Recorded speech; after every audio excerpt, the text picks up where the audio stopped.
Hello friends, कैसे हैं आप सभी का भक्ति पूजा पाठ चैनल में बहुत बहुत स्वागत है। फ्रेंड्स, आज मैं आपके सामने एक ऐसा विषय लेकर आई हूँ जिस विषय में अधिकतर महिलाएं परेशान रहती हैं कि वो जो एक समस्या है वो ऐसी समस्या है कि महिलाओं को अधिकतर ये समस्याएं रहती ही हैं। जैसे आज आप समझ ही गए होंगे कि मैं बात कर रही हूँ पीरियड्स की। और देखिए, महीना हमारा कार्तिक का चल रहा है, जो कि पूरा पूजा पाठ से ही भरा हुआ है। प्रतिदिन ही कोई पर्व त्यौहार ही है, तो इसलिए इस महीने में रोज़ ही जो कार्तिक स्नान किया जाता है, तो वो उसके साथ साथ में जो है पूजा पाठ भी होती है। लेकिन अगर कोई किसी महिला को या किसी भी लड़की को ऐसे में पीरियड्स आ जाएं तो वो क्या करे। समस्या ये तब आती है कि अब वो पूजा पाठ कैसे करे। तो ये जो समस्याएं हैं, तो इनका हल भी है।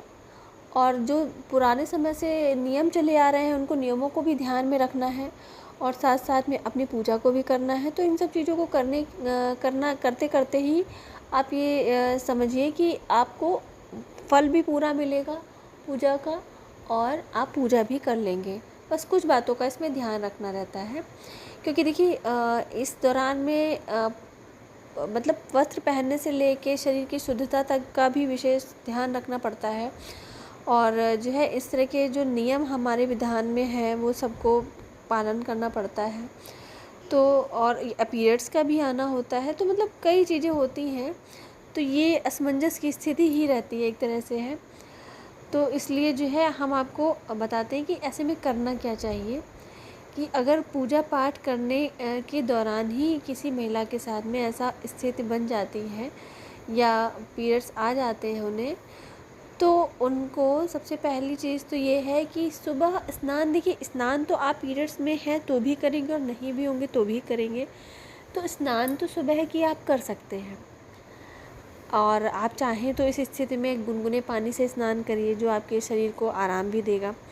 दूसरी बात ये है कि इस स्थिति में आप तुलसी माता को जल नहीं दे सकते हैं, तो तुलसी माता को जल नहीं देना चाहिए ऐसी स्थिति में, क्योंकि ऐसा माना जाता है कि इस स्थिति में शरीर में बहुत ज़्यादा ऊर्जा होती है और वो उस ऊर्जा को भगवान भी सहन नहीं कर पाते हैं, या तुलसी माता में भी जल देने से वो सूख जाती हैं ऐसी स्थिति में, तो उन्हें जल नहीं देना चाहिए।